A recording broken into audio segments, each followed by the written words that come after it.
Noon edition of the Pandemic Podcast from me, Astin-Gregory, and a slightly different location today. You can see I'm not in my studio.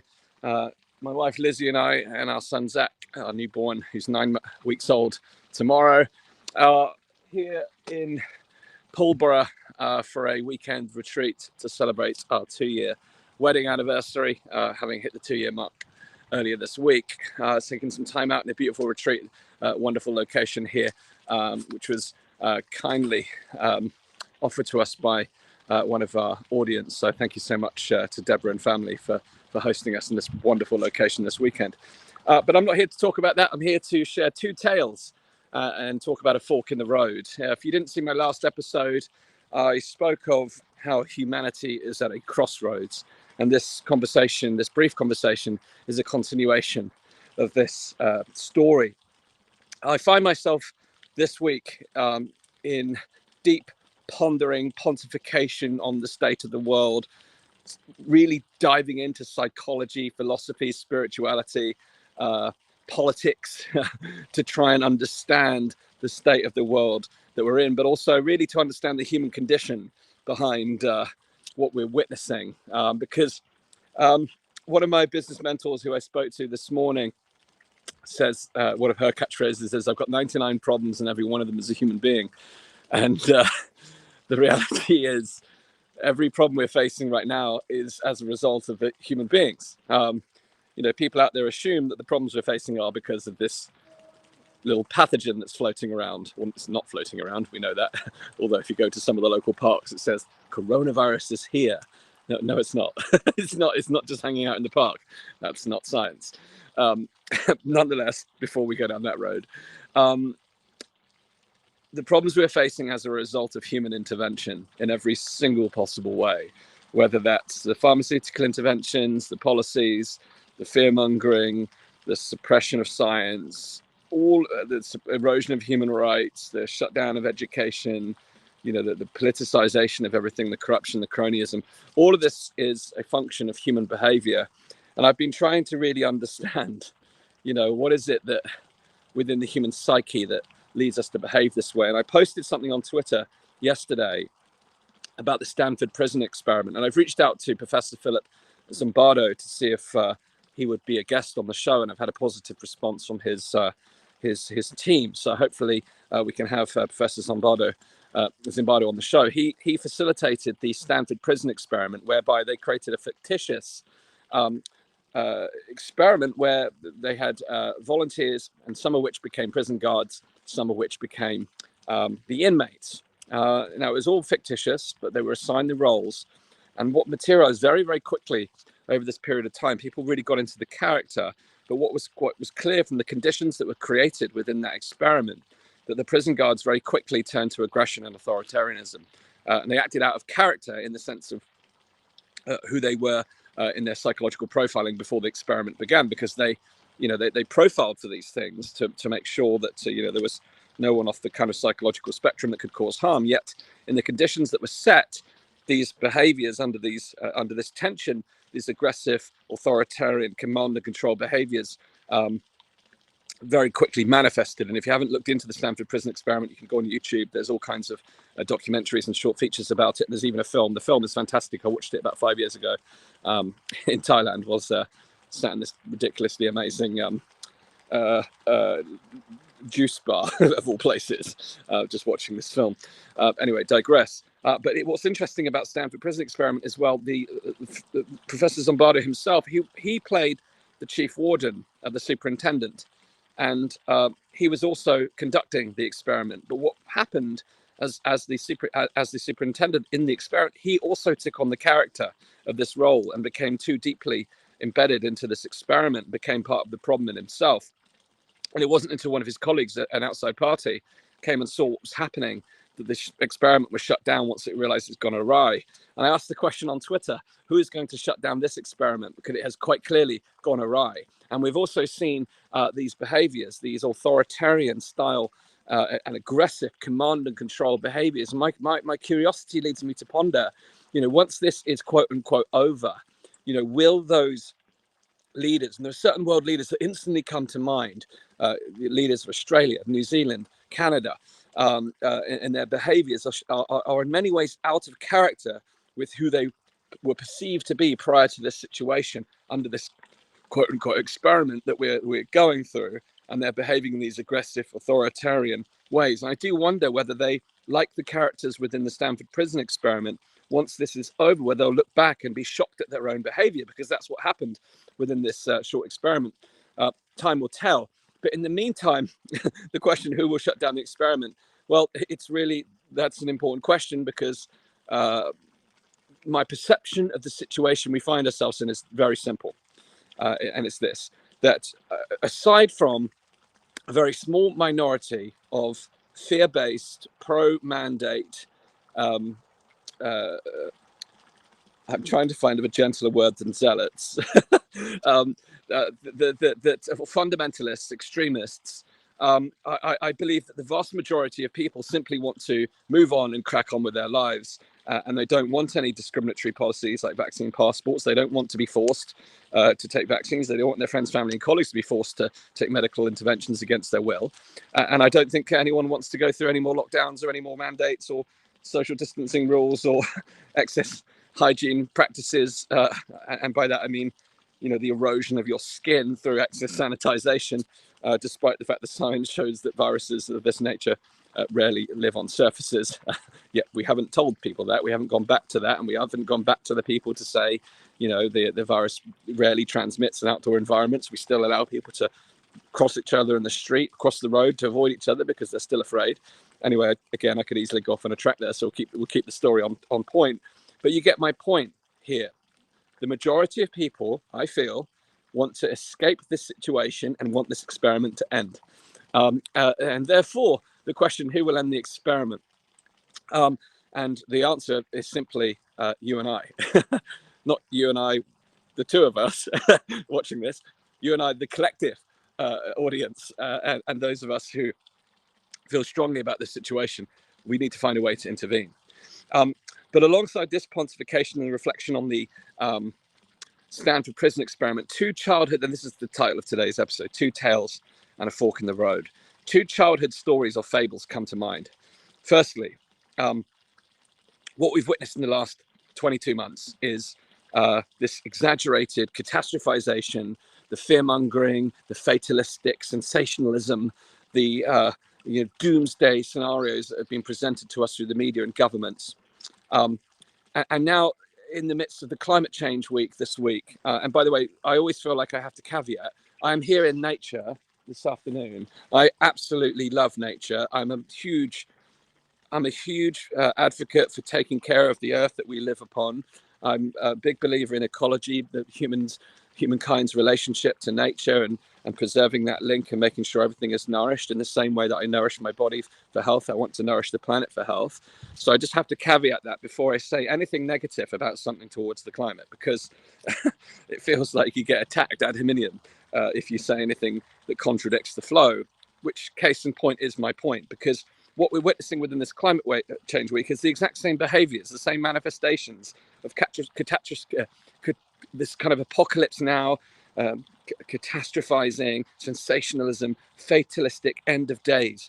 And what psychologists have shown us is that actually this way of operating, as we've seen for the last 18 months, we've seen it has a radically negative impact on one's psyche, our mental health, and actually can cause depression. And there's lots of linkages between the climate change movement right now, this is true, and childhood depression, because youth depression, because the Gen Z, the young people, lovely that they want to take care of the planet, but actually they're falling for this sensationalistic approach to the climate. Now, I don't want to get into a climate debate here. I know that'll get very heated very quickly. We don't need any more heat. We don't need any more division. We don't need any more us and them. We don't need any more of that.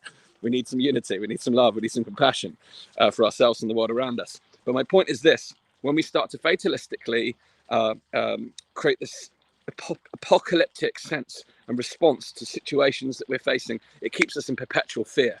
And when we're kept in perpetual fear like that, our behaviors are altered, the way we think is altered, the way we feel is altered, and it has really devastating consequences. But because of this fatalistic approach that we've seen in the pandemic and also with the climate. I'm sure there's plenty of other scenarios where this apocalypse now style communication is used. It reminded me of The Boy Cried Wolf, the story, if you remember from your childhood, where the child goes out to play and comes back saying, there's a wolf, there's a wolf, there's a wolf. And he comes back, they go look, and there's no wolf. And he does it a second time, goes up, there's a wolf, there's a wolf, there's a wolf. There's no wolf. And then the third time, goes out, comes back crying wolf. This time, there's a wolf.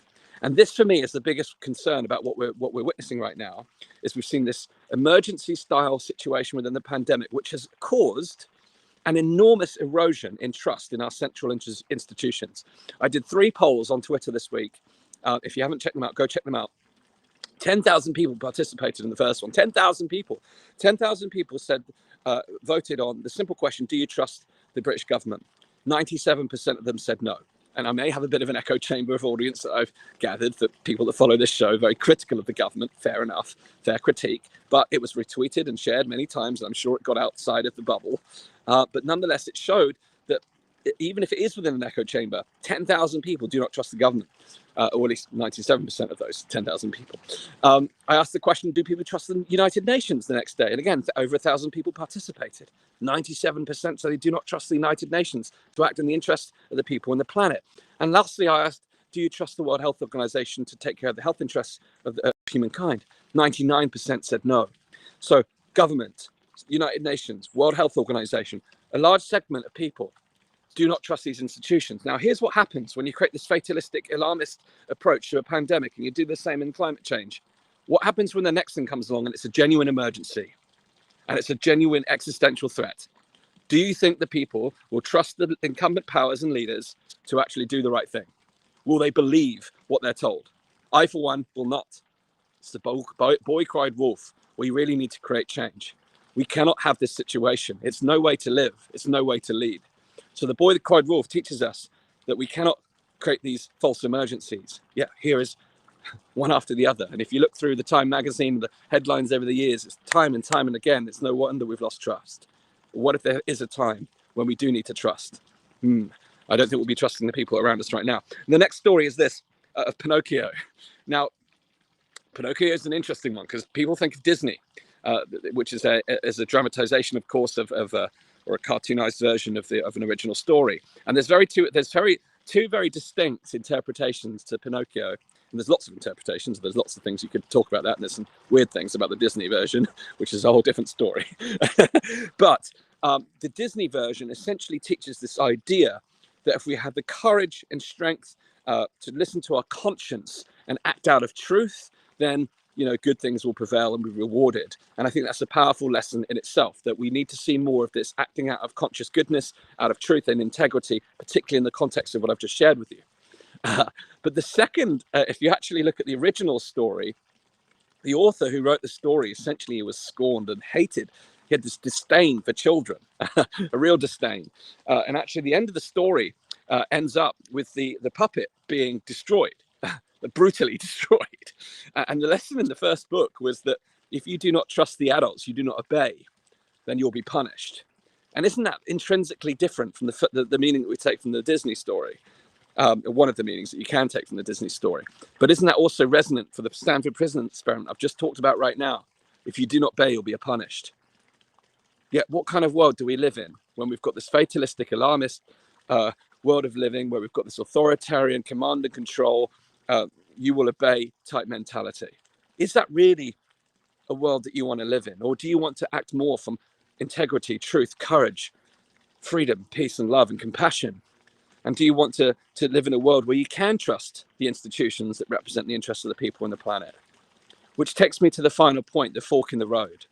These are simply 2 childhood stories, and there's many more. And if you have any that resonate with the situation we're in right now, please share them. I'd be very interested to draw the parallels.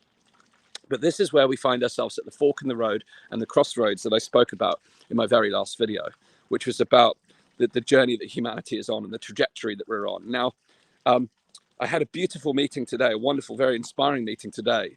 As I mentioned in my past video, I've been not as active on my channel here because I've been working very hard behind the scenes to understand how we can really create change, working not only nationally with I've been working with over 30, 40 different groups in the UK behind the scenes over the last few weeks to understand how we can move things forward, but also internationally, globally.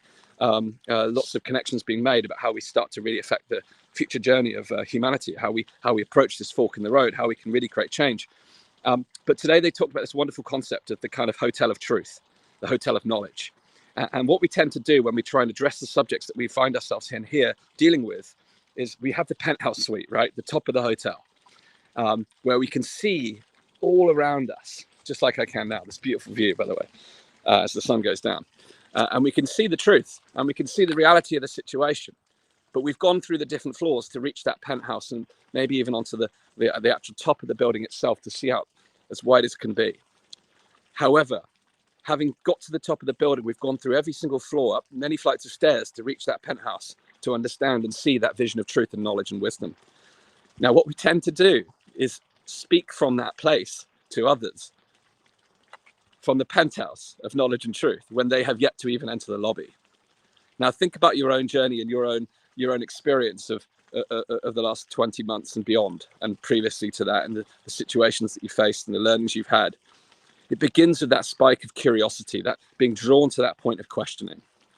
And at this fork in the road right now, what we need to do is lovingly and with compassion help more and more people to find themselves asking questions so that they can arrive at that fork in the road and make a conscious decision whether they want to walk down that path that we're on right now of the authoritarian, aggressive, command and control, mandate-led digital surveillance world where trust is eroded and emotion is dissolved, or make a conscious decision to end the experiment and take the other fork, take the other journey where the light is bright and where love, compassion, trust, integrity, truth prevails.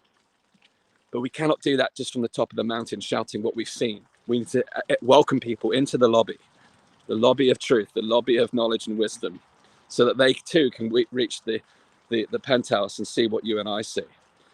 Our job right now is to help people to find that fork in the road by asking powerful questions, to pique their curiosity about what's happening. Because my true belief is this: I do not believe people want to go on the path that we're on right now, but they feel powerless and uncertain how to change it. And in any situation in the past, history has shown us that it only takes a few courageous people to stand up and say, no, we're going to end the experiment, metaphorically in this case, or we're going to take a different direction. That point in history is now. That time is now, and it's most important that we go forward and help people find that fork in the road and help people make a more empowering decision. Because when they're in fear, it's very hard to stay empowered. So it's important that we get people back to conscious equilibrium, feeling a sense of purity, feeling a sense of strength, and that conscientious sense of being, so that together we can make better choices for the future of humanity and the planet that we live on. All right, peace and love. I can see Lizzie's in there with Zach right now. I've got to go back to daddy duty and go and enjoy my weekend retreat here in this wonderful location that you can see behind me. This place you can hire, by the way, if you're interested in coming to a beautiful retreat here. I would love to give props to our beautiful hosts who are looking after us this weekend. And we may actually be coming back here next year for a public retreat, which we may host here next year. So watch your space. But it's Lizzie and I, 2 years anniversary tonight, so we're off to celebrate. Thank you for watching. Please do share this episode. And if you haven't already subscribed to the Pandemic Podcast, just take a minute of your time to go to danjgregory.com/pandemic. Lots of work going on behind the scenes, like I said, in order to kind of create change and help alter the trajectory that we're on, create a movement of movements in peace, love, and freedom. But also in terms of the content that we bring here, really want to bring this concept of be the change we want to see, to bring content that can bring personal empowerment, higher consciousness, help us to tap into that spiritual nature, help us to become healthy and vibrant, and help us to really become empowered so that we can play the part and lead the change that we want to see. So please do subscribe. Lots of things happening. Lots of things to be excited about. Have a blissful and wonderful weekend. Thank you once again for tuning in. And as I said, if you haven't subscribed already, danjgregory.com/pandemic. Join our mailing list. I'll see you again next week. Have a wonderful weekend. Peace.